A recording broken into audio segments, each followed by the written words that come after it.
It's to football we turn. Eamonn Fitzmaurice, good morning to you. I think we've Eamonn there. Are you there, Eamonn? I am. How are you doing? The line to Kerry takes a little bit longer sometimes to drop in, but we have you now. Just a small bit of a delay, yeah. All is good, all is good. We had Kieran Donaghy on during the week. Eamonn, he was trying to convince us all that this was only a 4-point game. What are you thinking? I look. Everyone will be saying that all the Kerry fellas are trying to be cute now and whatever, but I suppose history shows we've played Clare a good few times over the last couple of years, and when we play them in Ennis, it's generally a tight game and we have to dig deep to win. And when we play them in Killarney, historically we've been quite comfortable. So any time that we go to Ennis, it has been challenging. Even going back to the time when I was playing myself, we always had to kind of dig deep there. The last time we were up there a couple of years ago, we were after winning the league final, and we were a man down. Donncha Walsh was sent off, and we were a man down at half time, and we were, I can't remember, we were certainly 3, maybe 4 points down at half time, facing into a bit of a breeze in the second half, and we played outstanding in the second half, but we needed to win the game. So I think it'll be a good test for the lads, particularly with the 4 new debutants as well, and it'll be great for them to get a championship game under their belt. Yeah, is it a perfect game in some ways in that regard? Because, like we were just discussing earlier, that we'd previewed the Mayo Roscommon game last weekend, and I'd made the point that Mayo are third favourites for the All-Ireland, Roscommon 125-1, so there shouldn't really be a conversation there. But for, I suppose, a team like Kerry with those 4 debutants, obviously first year for this management team, maybe the ideal game in some ways. Well, it is, and I think that the big thing is that it's a game that the lads, the management and the players will have been looking forward to getting a championship game under their belt now, and once you get through it and once you get the result, it gives you great context for training afterwards, and it really informs you where you're at, both as a player and in terms of the team where you're at, and it just it gives something to focus on facing into the next game, whereas coming into the first championship game, there is a bit of a vacuum. You're not quite sure where you're at physically, where you're at football-wise.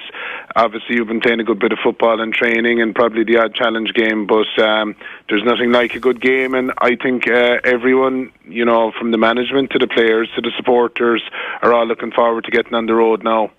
Éimeann, mar trasan seo cechúd for maidin. Hi Mara, Constanta. Come on, tá tú teachtanis sus up to the end of the school year, so you have time now to focus on football. Yeah. Are you excited now to watch Kerry, or are you just a little bit too close? Is it a bit too close to the bone yet now to be watching them, or are you able to be a fan yet, I suppose, is what I'm asking? I don't know. I'll know maybe after Saturday evening. So far, I've been quite busy at work. I've been busy at home, so I haven't had really much time to think about it. But definitely from now on, when I'll have a bit of time over the summer, I suppose I'll have a better feel for it. But no, I'm definitely going to be ready to be a supporter. How vocal or otherwise I'll be another thing. I'll be probably just one of those quiet supporters sitting there watching us and trying to see what's going on in the games or whatever. But I'm looking forward to the game now tomorrow evening, looking forward to going to us and to seeing where the lads are at, and with my supporters hat on. Would you be aware of that though? So if you're going there tomorrow, that if you sit there, your body language, everything you say and do is going to be dissected by everyone around you? Yeah, I'll try and find some nice quiet corner if I can where I'll be able to observe away. Yeah, I suppose there is an element of that. I haven't really thought about that, to be honest, Mara Tressa, in terms of I'll just be myself, and after that then hopefully it'll be a very positive summer for Kerry, and there'll be plenty of positive body language and positive commentary and everything else. As long as you don't start writing letters to Peter Keane. No, there's no fear of that. There's no fear of that. I'd be only encouraging him, in fairness, Adrian. He deflected lovely during the week. I don't know if you saw it. He was asked about the inevitable question, obviously, about Dublin, and he had a lovely sort of way of deflecting it, which I won't try and butcher now. But when he was asked about, Dublin and the prospect of Dublin down the track, Peter Canavan takes on the topic in the Indo today, and he's making the case that actually for this Kerry team, that now is the time, that it's a bunch of young players that are well used to winning, that Crokes players are back from the league, that actually there's a couple of little bits of bad luck maybe had gone Kerry's way in the league, they might have ended up as league champions, which would be a slightly different prospect.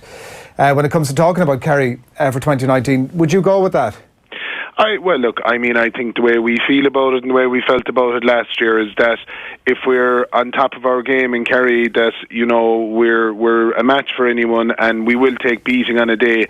Obviously, at the moment, Dublin are on a different level, and to beat Dublin, if it comes down to that, if you're getting to play a big game against Dublin for Kerry this summer, that means that you're down to the last four, possibly even a final. That's where you want to be. So, you know, if we're talking about Kerry and Dublin from a Kerry perspective, that's progress. I think, you know, as I said, with everyone fully fit, I think that we need a fully fit squad. We need everyone, and we need everyone going well. But on top of our game, certainly Kerry, it'll take a very good team to beat Kerry. And, you know, I think discussing Dublin or discussing that far down the line, it's probably a bit early for it. I think the focus for everyone within the group certainly will be getting a big performance on Saturday evening in Ennis, getting that game under the belt. It'll be Peter Keane's first championship game done, and hopefully be looking forward to Munster final then. And after that, you know, the Super 8s opens things up. But look, of course, you know, anytime you start out a championship with Kerry, you're going to be hopeful. You know that you need to get a lot right. But if Kerry can get everything or a lot right, yeah, it'll take a good team to beat them. Is it a very different animal, I suppose, maybe to use that word, going from the league into the championship in terms of Peter Keane's outlook now? It is. It's totally different. I think the league, you know, every year the league is, you set out to win it again, of course, but the big thing is to stay in Division 1, give a good few players game time, try and see where you're at, develop your playing style and so on.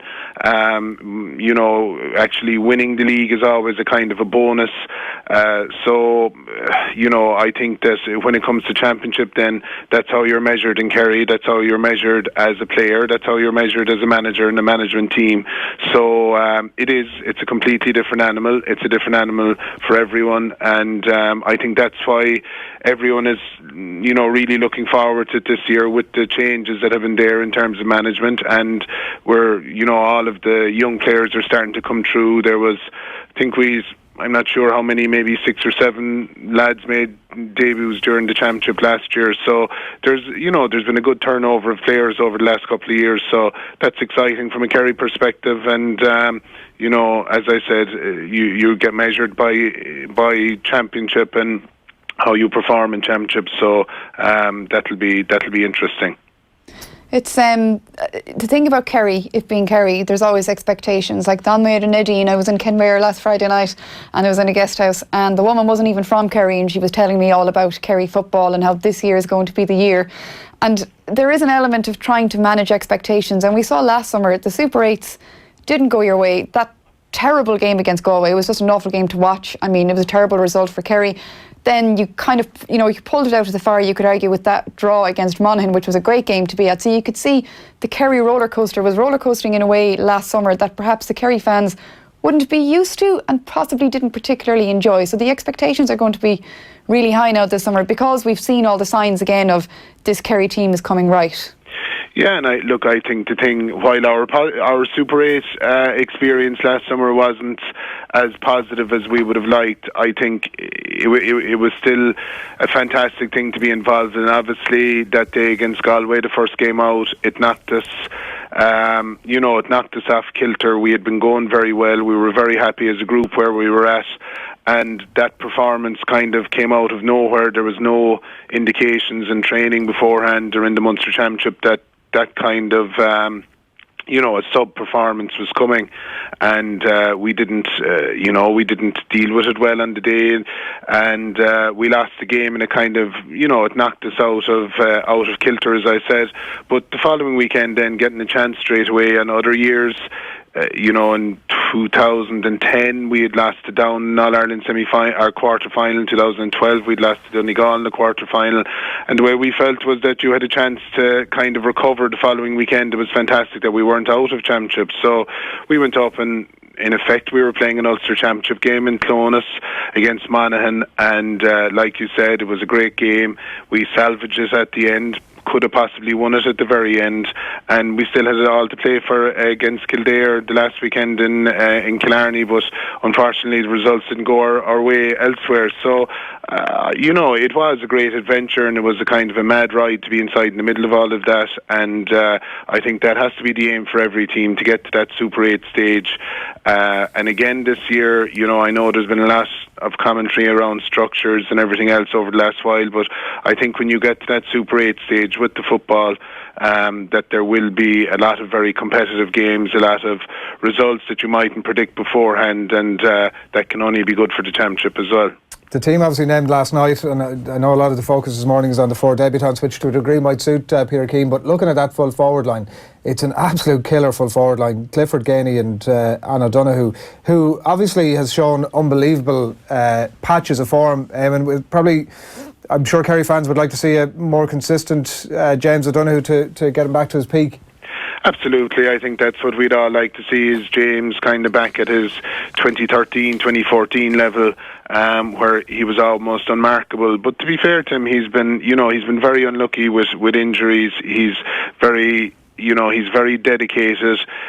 He's worked ferociously hard off the pitch over the last couple of seasons, so that his body is a bit more robust. But he's just been unlucky with injuries, and with that, then it's been hard to have that consistency and that high level of form maybe that everyone expects of him. So, once James stays injury free and he keeps getting games under his belt, he'll be the player that we all know he can be. Like you said, that's very exciting. Inside line, and outside then, Sean O'Shea, Stephen O'Brien are both playing the football of their lives as well. So in general, we are potent up front. We know that, it's a matter of getting the rest of the jigsaw right if we can, and if we can get enough of ball into those forwards, they can hurt any team, that's for sure. 2 quick ones just to wrap up. Firstly, what's the margin of difference for you in this one?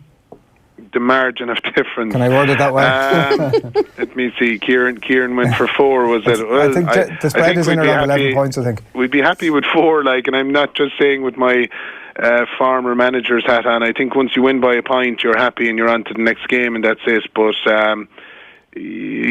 let's see. I'll Kerry by 6, hopefully. Yeah, I always take a Kerry 6 for around the sort of 9 or 10 or thereabouts. The other point, just on Mayo last weekend, finally, what was your thoughts on that? It's we were just discussing how the result was maybe more of a reflection of where Mayo are at, other than Roscommon, but is this a serious dent now in their All-Ireland ambitions? I don't think so. I think they wouldn't have seen it coming. I think the thing with Mayo sometimes is that they're at their most dangerous actually when they're backed into a corner and they have to fight a bit. I think sometimes when there's expectancy and there can be almost an overconfidence about them, you can catch them. So look, I think with the 2, let's say, shocks in inverted commas over the last couple of weeks, you were looking at Cavan beating Monaghan and Roscommon beating Mayo, but both Cavan and Roscommon played Division 1 football this year. They would have learned a lot, and they lost, both teams would have lost tight games, and they would have definitely developed a lot playing at that level. So, of course, while it was a shock, and I don't think it would have been part of James Horan's plans, Mayo are missing a few players. They'll regather themselves. I think they have a good break. I think they have 3 or 4 weeks until the next game, so they'll be ready to go. So I wouldn't be writing them off just yet, to be honest about it. Okay, brilliant, Eamonn. Thanks a million for taking the call. Okay, no problem. See you, lads.